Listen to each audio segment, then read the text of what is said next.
The night of the 19th of November 1940 is moonless and bitterly cold over the English Midlands. At precisely 22:14 hours, a Bristol Beaufighter of 604 Squadron lifts from the fog-dampened grass of Middle Wallop Aerodrome, its two Bristol Hercules engines generating a combined 3,200 horsepower that tears through the freezing air with a sound like the end of the world. In the forward cockpit, Flight Lieutenant John Cunningham scans the darkness ahead and finds nothing, only the absolute, impenetrable black of a November sky. But seated behind him, hunched over a cathode ray tube the size of a dinner plate, his radar operator Sergeant C.F. Rawnsley watches a cluster of pale green phosphorescent blips drift slowly across a circular screen. One of those blips is not friendly. One of those blips is a Junkers Ju-88 night bomber, laden with high explosive, inbound for a British city, and it has absolutely no idea that it is being watched. Cunningham banks the Beaufighter gently to starboard, following Rawnsley's calm, measured instructions. Closer, closer still. At 2 miles, 4 miles, 6 miles, the distance collapses with agonizing slowness, the hunter always invisible to the hunted. At 800 feet, the Beaufighter's nose-mounted cannons open fire. The Junkers, without warning of any kind, without a single defensive maneuver, falls away into the darkness trailing fire. It impacts a field in Wiltshire at 22:31 hours, 17 minutes after takeoff. Nobody on the ground heard it coming. Neither did its crew. This single, unremarkable-looking intercept, 1 aircraft destroyed, 4 German airmen killed, represented something far more significant than its modest statistics suggested. It was, in the most literal sense, the moment that the night sky over Britain began to change. The Luftwaffe had spent the better part of 2 years treating darkness as an impenetrable cloak, an operational sanctuary from which it could strike at will, confident that what could not be seen could not be intercepted. On that cold November night, that confidence became a liability. The cloak had developed eyes. To understand why this mattered so profoundly, it is necessary to appreciate how completely the night had belonged to the Germans. The Blitz, which began in earnest on the 7th of September 1940, had exposed with brutal clarity the fundamental inadequacy of Britain's night air defences. The Royal Air Force's daytime performance during the Battle of Britain had been extraordinary, a sustained defensive achievement that had denied the Luftwaffe air superiority and ultimately forced the postponement of Operation Sea Lion. But daylight and darkness are different wars entirely, and the weapon systems that had proven so effective under the sun were rendered almost laughably impotent the moment the sun dropped below the horizon. The mathematics were brutal. During the worst months of the Blitz, Luftwaffe bombers flew hundreds of sorties over Britain each night. Anti-aircraft guns, which required visual acquisition of a target or extraordinarily precise radar-guided laying, achieved a kill rate so low as to be statistically embarrassing. Roughly 1 aircraft destroyed for every 20,000 shells fired during the early months of the campaign. Night fighter patrols, operating on visual search alone, were scarcely more effective. A pilot searching the night sky from an open cockpit or through a perspex canopy was working with human eyes that could detect movement at perhaps 2 miles under exceptional conditions, less than 1 mile in typical overcast, and effectively nothing in cloud or heavy haze. An unlit aircraft crossing the night sky left no trace whatsoever. The Luftwaffe knew this. Its operational planners had calculated it precisely. They had structured their entire night bombing campaign around the fundamental assumption that their aircraft, once airborne and in the darkness, were safe. During September and October of 1940, the numbers confirmed this assessment in the most dismaying fashion. For every 100 Luftwaffe sorties flown against Britain at night, the RAF managed to intercept and destroy roughly 0.8 aircraft. This was not a defence. It was a statistical irrelevance. London burned, Coventry burned, Birmingham, Liverpool, Bristol, Plymouth, all burned, repeatedly, systematically, with the Luftwaffe's bombers returning home having suffered losses that were, in any rational operational calculus, entirely acceptable. The German aircrew came to regard the night journey as the safe part of the mission. The danger lay in taking off and landing, the rest was simply flying in the dark.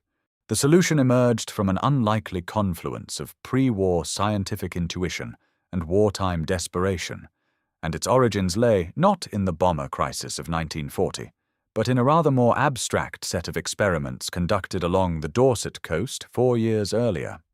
Robert Watson Watt, a Scottish physicist of considerable practical ingenuity, if occasionally difficult temperament, had been quietly developing the technique of radio direction finding since the mid-1930s. The principle he exploited was deceptively simple in concept, devilishly complex in execution. Radio waves, transmitted into the atmosphere, bounce off solid objects and return to their source. By measuring the time elapsed between transmission and return, the distance to the object could be calculated with considerable precision. By measuring the angle of return, its bearing could be established. The object's speed could be inferred from the changing data over successive pulses. Watson Watt demonstrated this principle convincingly to Air Ministry officials in February 1935, using a Hayford biplane bomber as his unwitting target. The aircraft registered clearly on his primitive receiver as it flew near a BBC transmission tower at Daventry, and the bureaucrats in attendance, not universally renowned for their technical sophistication, grasped immediately that they were witnessing something of profound military significance. By the autumn of 1940, the chain-home network of ground-based radar stations stretched along the entire southern and eastern coastline of Britain, and it had played a decisive, perhaps war-winning role in the Battle of Britain by allowing Fighter Command to vector its precious Spitfires and Hurricanes onto incoming German formations with an efficiency that would have been impossible without it. But chain-home was a ground-based system.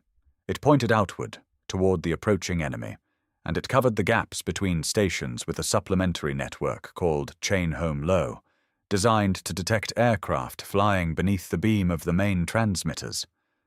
What it could not do, what no ground-based system could do, was guide a night fighter to within visual range of a specific target aircraft in three-dimensional darkness. The intercept problem required a fundamentally different approach. It required radar that could be carried in the aircraft itself. This is where the story becomes genuinely remarkable, because the development of airborne radar, what the British called AI for Airborne Interception, posed engineering challenges that, in 1937 when serious work began, bordered on the apparently insuperable. The problem was not one of principle, but of physics and engineering. Ground-based radar could use large, powerful transmitters and enormous aerial arrays because weight and size were irrelevant. Aircraft could carry neither. Everything had to be miniaturized, lightened, and ruggedized to survive the vibration, temperature extremes, and electrical interference of an operational aircraft. The transmitting frequency had to be high enough to produce a beam narrow enough to be useful, yet the technology to generate high-frequency radio waves at useful power levels simply did not exist in any practical form. The team that took up this challenge was assembled at Bawdsey Research Station on the Suffolk coast under the general direction of A.P. Rowe, who ran the telecommunications research establishment with a combination of administrative tenacity and scientific open-mindedness that proved exactly right for the moment. The specific AI radar development fell to a group that included Edward Bowen, a Welsh physicist whose importance to the story is difficult to overstate. Bowen had been with Watson Watt from nearly the beginning of the chain-home work, and he brought to the AI project both deep technical understanding and a practical engineer's instinct for what was actually achievable given the constraints of airborne operation. The early AI sets, designated Mark I through Mark III, were honest failures. They were too bulky, too fragile, too short-ranged, and too prone to displaying the return from the ground below, a phenomenon called ground returns or ground clutter, at precisely the ranges where the operator needed clear information about airborne targets. The Mark I barely worked in the laboratory. The Mark III, fitted experimentally into a Blenheim fighter in 1939, worked somewhat better, but was still woefully inadequate for operational use. Its maximum detection range against a bomber-sized target was roughly 3 miles under ideal conditions, barely sufficient to allow interception before the target had crossed the intercept geometry. And its minimum range was so poor that even when a controller had vectored the fighter to within a mile of the target, the radar operator frequently lost the return before the pilot could achieve visual contact. The gap between theoretical capability and operational usefulness remained, as of the outbreak of war, embarrassingly wide. The breakthrough, when it came, was not a single eureka moment, but a progressive accumulation of improvements to which many individuals contributed. The Mark IV AI radar, which entered operational service in mid-1940, represented a genuine step forward in discrimination and reliability, though it remained temperamental and demanding of its operators. Its display system presented range information on one cathode ray tube and bearing, left, right, and above-below information, on a second, requiring the operator to integrate 2 streams of data simultaneously while communicating corrections to a pilot who could see nothing beyond his cockpit glass. The skill demanded of AI operators was extraordinary, a combination of technical literacy, spatial reasoning, and calm articulation under pressure that not every radio operator possessed. It was the aircraft that carried this equipment, however, that represented perhaps the most important single contribution to solving the night fighter problem. The Bristol Beaufighter, which entered RAF service in the late summer of 1940, was in every relevant respect a superior machine to the Blenheim fighters that had formed the backbone of night fighter operations. Where the Blenheim was underpowered, gentle, and only marginally faster than the bombers it was supposed to intercept, the Beaufighter was none of these things.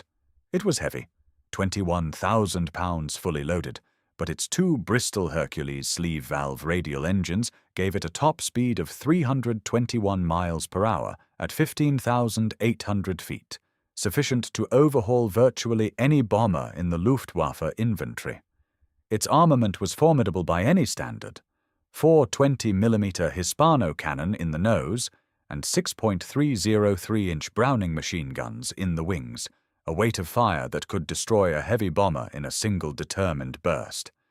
Most importantly for the AI application, its 2-man crew configuration, pilot forward, observer navigator radar operator seated behind in a separate enclosed position, provided the radar operator with a workstation that, while cramped and cold and deafeningly noisy, was at least dedicated to his task, rather than shared with the demands of navigation or gunnery.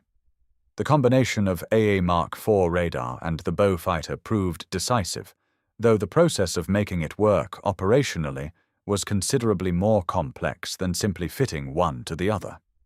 The entire system depended on a layered chain of control that began with the ground-based radar network. When Cunningham detected incoming enemy aircraft, the plots were passed to Fighter Command's filter room at Bentley Priory, where experienced controllers assembled the fragmentary radar returns into a coherent picture of the raid's composition, height, and heading.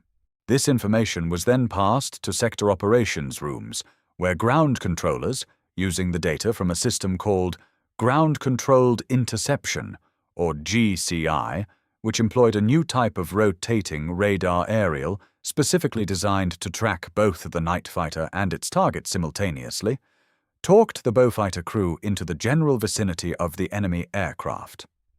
At the point where the GCI controller had reduced the separation to approximately 3 to 4 miles, he handed over to the aircraft's own AI operator, who took control of the intercept from that range inward. The GCI radar system, developed in parallel with the airborne AI sets, was arguably as important as the airborne component. The Cunningham network had been designed to look outward at long range, it was relatively poor at tracking targets at low altitude or at providing the precise, continuously updated position information needed to vector a fighter onto a specific target in 3 dimensions. GCI addressed these limitations through a rotating aerial that swept the sky continuously and displayed results on a plan position indicator, a circular screen showing the positions of all detectable aircraft relative to the radar station. A skilled GCI controller could, once he had identified both the friendly fighter and the hostile target on his display, talk the fighter around to within AI acquisition range in a matter of minutes, issuing terse, precise heading and altitude corrections in a calm voice that belied the complexity of the 3-dimensional geometry he was working through in his head. The human element in all of this deserves particular emphasis because the technology, impressive as it was, could not function without individuals who had mastered its operation to the point of instinct. Among these individuals, John Cunningham stands out as the most celebrated, though not because he was necessarily the most technically gifted, but because his results were so consistently and dramatically good that his name became synonymous with the capability. By the end of 1941, Cunningham had been credited with 16 aerial victories at night, a total that attracted the admiring nickname Cat's Eyes from a press corps that was, for reasons of operational security, not permitted to reveal the actual means by which he was achieving his remarkable results. The official explanation, that he owed his night vision to a diet heavy in carrots, was an inspired piece of disinformation that has endured in popular culture to this day, and that successfully obscured the existence of operational AI radar from German intelligence for a useful period. Cunningham's radar operator, Jimmy Rawnsley, was by most accounts the equal partner in their success, and his memoir of the Night Fighter War provides one of the most vivid, first-hand accounts of AI operations in any language. Rawnsley describes the peculiar quality of attention required, the need to hold the abstract language of cathode ray tube traces in mind, whilst simultaneously translating them into 3-dimensional spatial instructions for a pilot who was operating in complete darkness and trusting entirely in information he could not independently verify. The relationship between pilot and radar operator in a successful night fighter crew was one of complete mutual dependence, a professional intimacy forged in darkness and cold, and the shared knowledge that error meant death. The Luftwaffe's response to the progressive improvement of British night defences was characteristically systematic, though ultimately inadequate. German signals intelligence services were aware from relatively early in the Blitz that the British were experimenting with airborne radar, and captured RAF aircrew occasionally provided partial information about AI equipment. The German electronics industry, which was in many respects the equal of Britain's, developed its own airborne radar systems for application in the Luftwaffe's own night fighter force, systems that would eventually prove highly effective in the defensive night battle over Germany itself. But applying the insights gained from British experience to the offensive problem of protecting bombers over England proved considerably more difficult. The Luftwaffe's initial countermeasures were essentially operational rather than technical. Bombers were routed at lower altitudes to complicate ground-based detection, and raid timing and approach routes were varied to reduce the predictability that GCI controllers depended upon. Neither measure proved particularly effective. Low-altitude flight reduced radar detection range somewhat, but also made the bombers easier to acquire by searchlights and gave them less time to take evasive action if attacked. Route variation was useful to a point, but the fundamental geometry of attacking British cities from bases in northern France or the Low Countries constrained the available options considerably. More seriously, the Luftwaffe attempted to develop electronic countermeasures against British AI radar. The specific frequency on which AI Mark IV operated, around 200 megacycles, was not a well-kept secret, and German scientists developed various forms of radar warning receiver that could, in principle, alert a bomber crew when they were being illuminated by an airborne radar. These devices, however, suffered from practical limitations in operational use. The crews who received them were not always well trained in their interpretation, and the psychological effect of a warning receiver alarming without any visible threat, a common occurrence due to ground returns and other spurious signals, was to generate a background of alarm fatigue that dulled rather than sharpened crew responses to genuine warnings. The statistical impact of the improving British night fighter capability accumulated slowly but unmistakably through the winter of 1940 and into 1941. In September 1940, at the height of the Blitz, the Luftwaffe's loss rate over Britain at night stood at approximately 0.5% of sorties, a figure well within the bounds of operational sustainability for an air force the size of the Luftwaffe. By March 1941, this figure had risen to approximately 2.2%. By May 1941, on some particularly well-defended nights, individual raids suffered loss rates approaching 5 or 6%, a level that, sustained over time, would be catastrophic for any air force's ability to maintain operations. On the night of the 10th of May 1941, the last major Blitz raid before the Luftwaffe redeployed east for Operation Barbarossa, 33 German aircraft were lost over Britain, the highest single-night total of the campaign, and a figure that represented not merely 33 aircraft destroyed, but 33 crews killed or captured, each representing months of expensive training and operational experience that could not quickly be replaced. It would be an oversimplification to attribute the end of the Blitz solely to the improving effectiveness of British night defences. The decision to transfer the bulk of the Luftwaffe to the Eastern Front for the invasion of the Soviet Union was fundamentally a strategic one, driven by Hitler's continental ambitions rather than by operational failure over Britain. But the figures suggest that the Luftwaffe's leadership was increasingly aware, by the spring of 1941, that the night sanctuary was eroding. The comfortable certainty that darkness equaled safety, the operational assumption on which the entire night bombing campaign had been predicated, was no longer warranted, and the growing loss rate, though not yet prohibitive, pointed toward a future in which continuing the campaign at its current tempo would become increasingly expensive. The AI radar program did not stop with the Mark IV.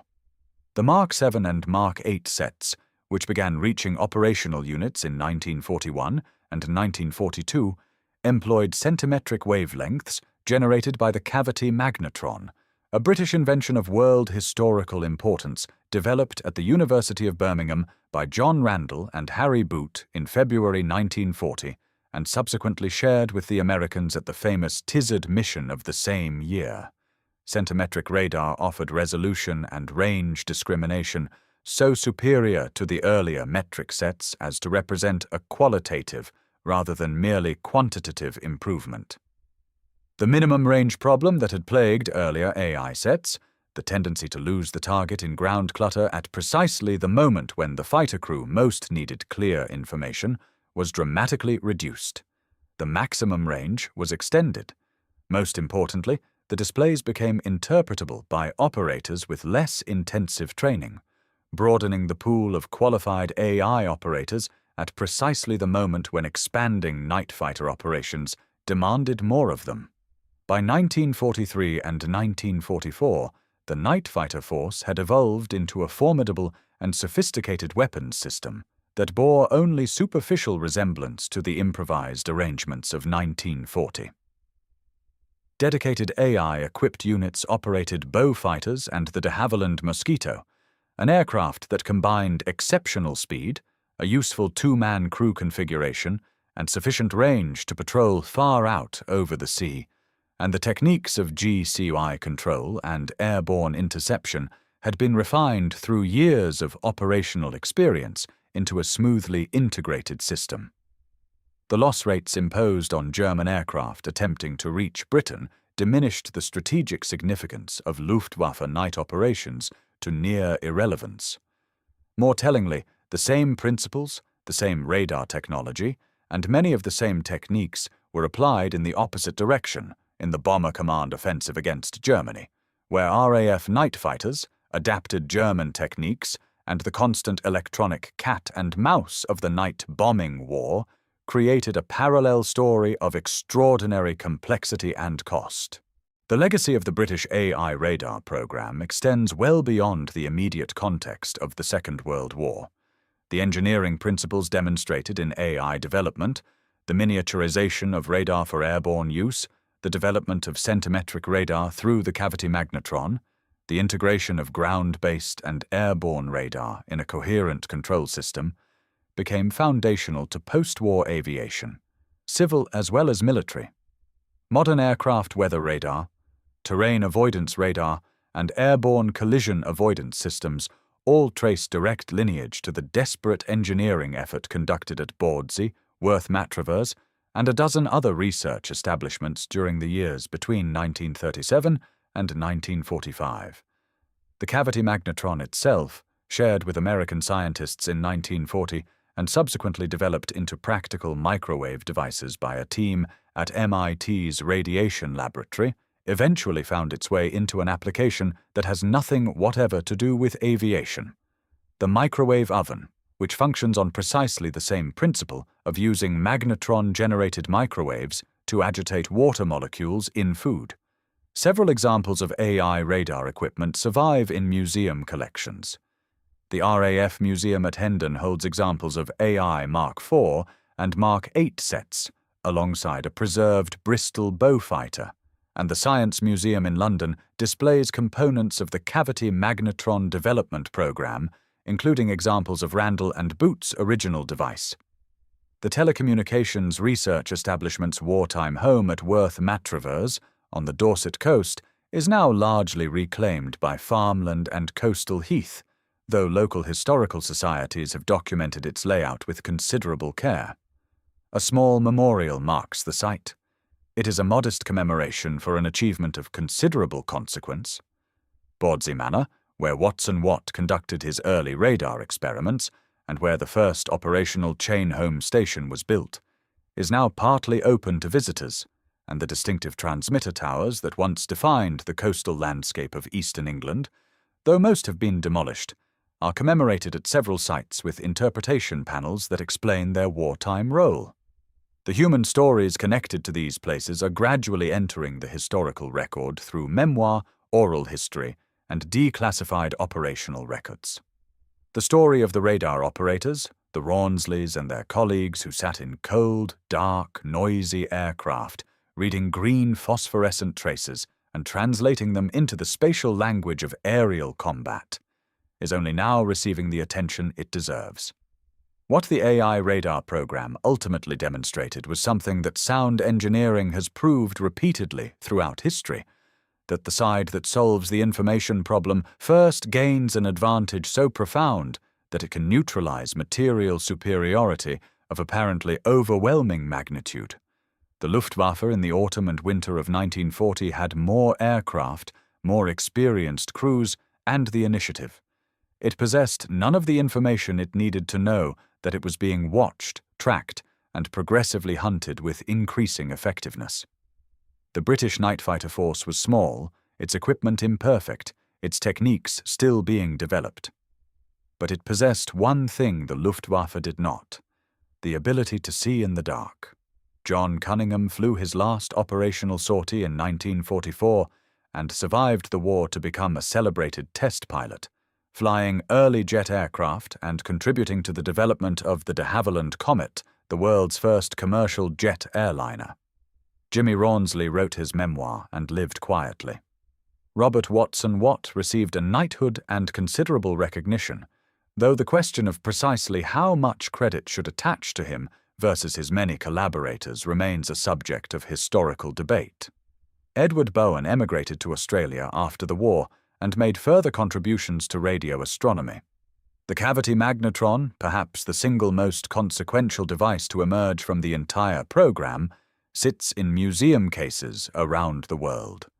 A small, unremarkable cylinder of copper, roughly the size of a biscuit tin, that changed the nature of war, and in ways its inventors could not have imagined, the nature of domesticity. The night of the 19th of November 1940 ended for John Cunningham and Jimmy Rawnsley with a debriefing, a cup of tea, and the quiet satisfaction of a successful intercept. They could not know, in that moment, the scale of what they had contributed to. They knew only that a Junkers 88 had crossed the English coast expecting the sanctuary of darkness, and had found, to its terminal misfortune, that the darkness was no longer safe. In that small, cold, unremarkable fact lay the seed of everything that followed. The progressive erosion of the Luftwaffe's nocturnal confidence, the growing loss rate that made night bombing increasingly costly, and the eventual strategic irrelevance of a campaign that had once threatened to reduce Britain's industrial cities to rubble with impunity. The weapon that broke the Luftwaffe's night superiority was not, in the end, made of cannon or high explosive. It was made of copper and glass and cathode ray phosphor, of mathematics and physics, and the extraordinary human patience required to read green light in darkness and translate it into the language of the kill. It was, in every sense, a weapon of knowledge, and knowledge, as the night sky over Britain slowly, painfully demonstrated, was the most decisive weapon of all. Share artifacts, download all British AI radar script document.